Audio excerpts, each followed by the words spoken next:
Hello everyone, welcome back to the channel.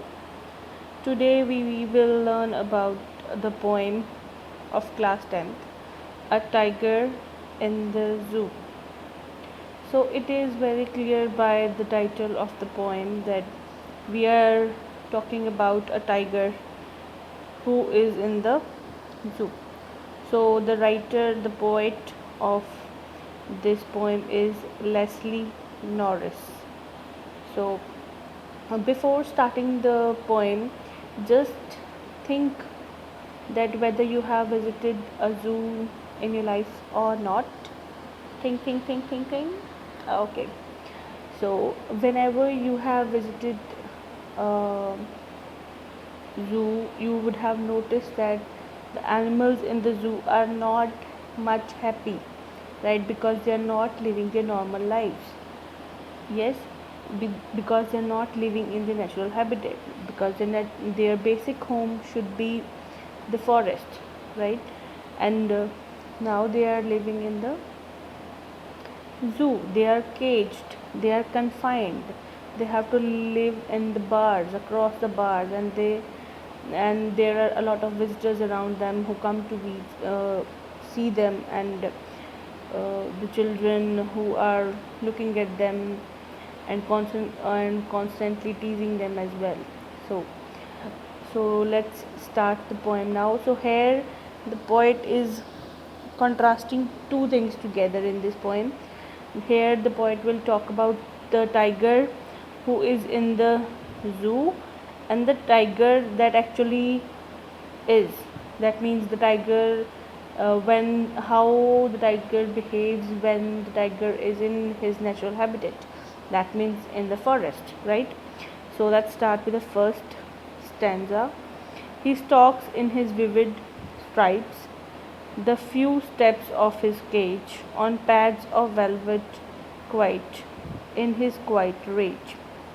So the poet in the first stanza is talking about the tiger in the zoo. The poet is saying that the tiger is confined in the zoo, and the tiger is moving in his cage. So he has vivid stripes, that means the bright colored stripes on his body, and he is taking few steps in his cage. The poet wants to say that he cannot move much because the cage is very small, so he can take only few steps in the cage on pads of velvet quiet. That means here he wants says that his claws, that means the feet of the tiger, are like velvet. That means how velvet is smooth, that way only the claws of the tiger were smooth enough. They were very soft and subtle, so there was no sound of movement of the tiger in the cage. In his quiet rage, here rage means anger, right? So here the poet has used two opposite words, quiet and rage. Quiet means that he was silent, he was doing nothing, he was not angry. But rage here shows that he is angry, that he is in anger. So he is angry because he is not living in his natural habitat. He is prisoned, he is living like a prisoner in the cage. So he was angry, but he could not do anything. He was helpless. So in his anger, he was moving around the cage and moving with soft steps. So this paragraph here we discuss about the tiger that will be in the zoo. So let's come to the second paragraph. So before coming to the second paragraph, let us see the rhyming scheme of it, right? Here the last, we have to check the last words. Stripes, cage, that means they are not rhyming, so this would be A. Cage, this is not rhyming with stripes, this would be B. Quite, this quite does not rhymes with cage and neither rhymes with stripes, so this would be C. And rage rhymes with cage. So that means here it's B and here it will also be B. That means the rhyming scheme is A B C B. The rhyming scheme is A B C B. So this is the actual way of finding the rhyming scheme.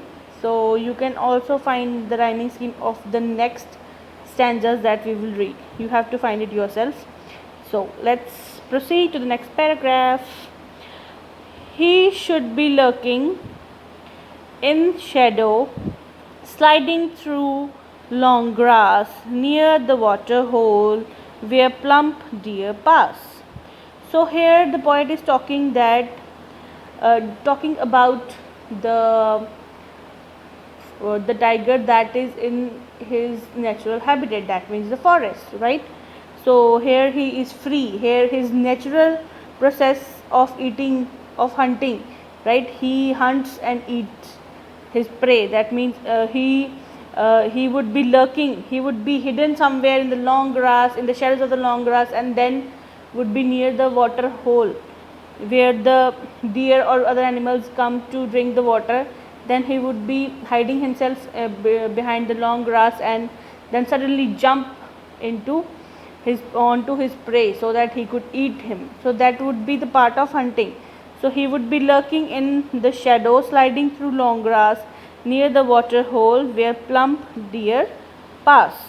So here lurking means to be hidden as to wait for a prey, and plump here means fat or chubby. That means the deer or the animal that comes would be fat, right? So here the poet is telling that how bold and with the pride how tiger hunts. Here the poet is showing us that, right? So here I hope you have understood. Now let's move to the next paragraph, sorry, stanza. Okay, now he should be snarling around houses at the jungle's edge, baring his white fangs, his claws, terrorizing the village.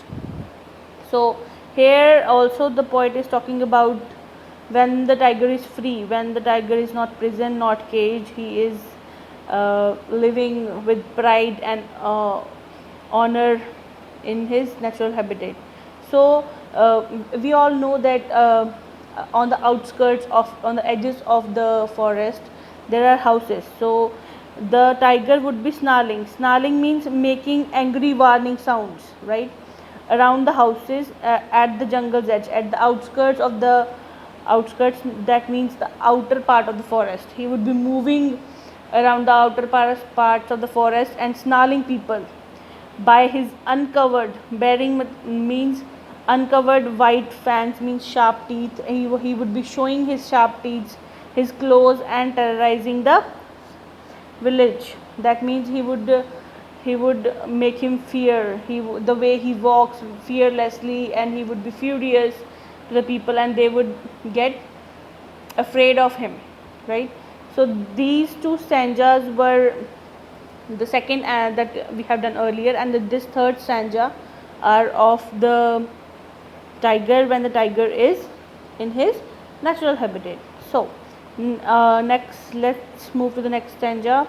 But he is locked in a concrete wall, his strength behind bars, stalking the length of his cage, ignoring visitors. But now the poet is saying that but he is locked in a concrete cell, sorry.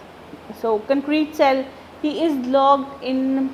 Concrete means made up of brick, cement, right? So he is locked, he is prisoned in the concrete cell. So his strength that he had is behind the bars. He cannot do anything.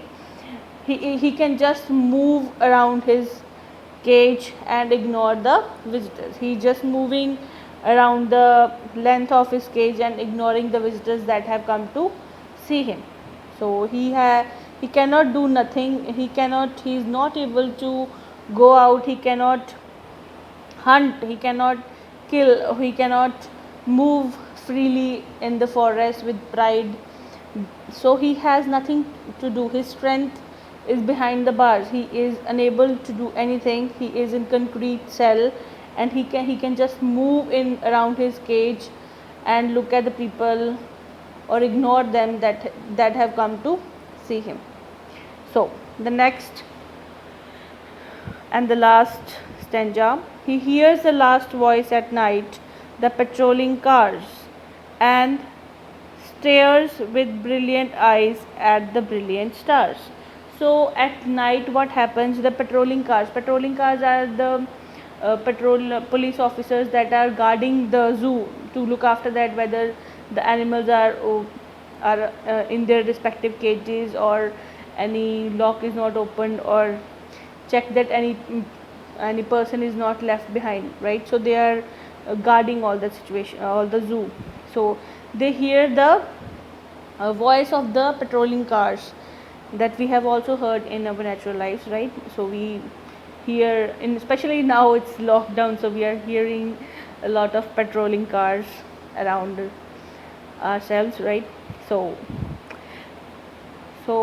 he hears the patrolling cars at night, and what he does then, he just start staring with brilliant eyes at the brilliant stars. He just start, because whenever we notice the eyes of the tiger, they are furious, they are filled with pride, right? So here the poet wants to say it brilliant because they are very much furious and filled with pride, and he himself is a symbol of pride, right?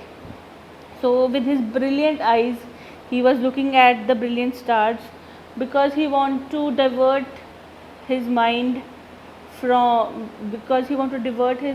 that he could feel better, he could feel good, that because he was present, right? So he was caged, he was confined, so he could not move. So to divert his mind, he was just looking at the stars so that he could feel peaceful inside himself, right?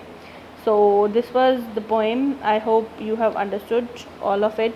So now let us discuss about some of the poetic devices. Look, okay. I have told you about the rhyming scheme, right? So this was the rhyming scheme of the first stanza. So you can, by this method, you can also find out the others as well, right? So the next poetic device used is personification, right? We have also seen in this poem that the poet has used he word for an animal, right? We never use he or she for any of the animals, we use it. So here the poet is describing tiger as a person. That means it's personification. What is it?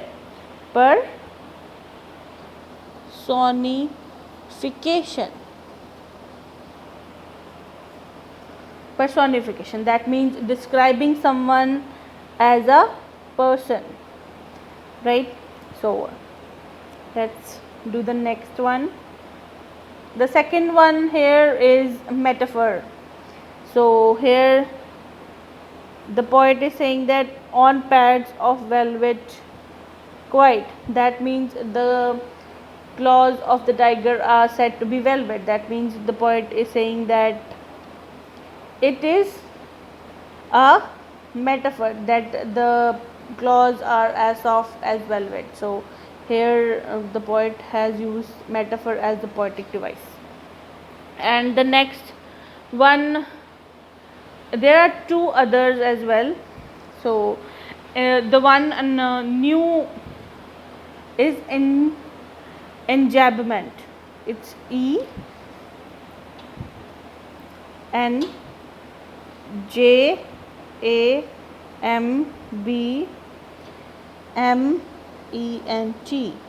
enjambment, which means sentence is continuing to the next line without any punctuation mark. So let's see. He stalks in his vivid stripes the few steps of his cage. Here the line ends, but there is no any punctuation mark. So this line continues to the next line without any punctuation mark. So here that is called as enjambment. Enjambment, right? So this is the next one, and another one is oxymoron. Oxymoron. We have already studied about personification and metaphor, so I'm just telling more detail about oxymoron and enjambment because you are not much aware about them. So oxymoron means use of opposite adjectives. Here let's see quiet and rage. Here quiet means silent, right, and rage here means anger. So two different, that means two opposite adjectives are used together, so that's called as oxymoron. So in that way also we can find in another stanzas, because we can be asked in any of the stanzas that what are the poetic devices. Here also we can say that the poet has used he, that means it's personification, right? And there was here is behind bars, that means we have used alliterate. The poet has used alliteration, right? And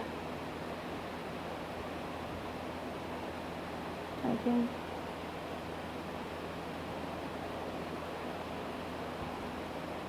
that is enough. I think one more alliteration would be there. Okay, so this way we can find all the poetic devices, but majorly I have told that there are personification, metaphor, enjambment, oxymoron and alliteration. Okay, so you have to, all of you have to like and subscribe the channel for the new videos, and please give us the comments that you have understood it, and you can ask any question if you want to. Thank you so much.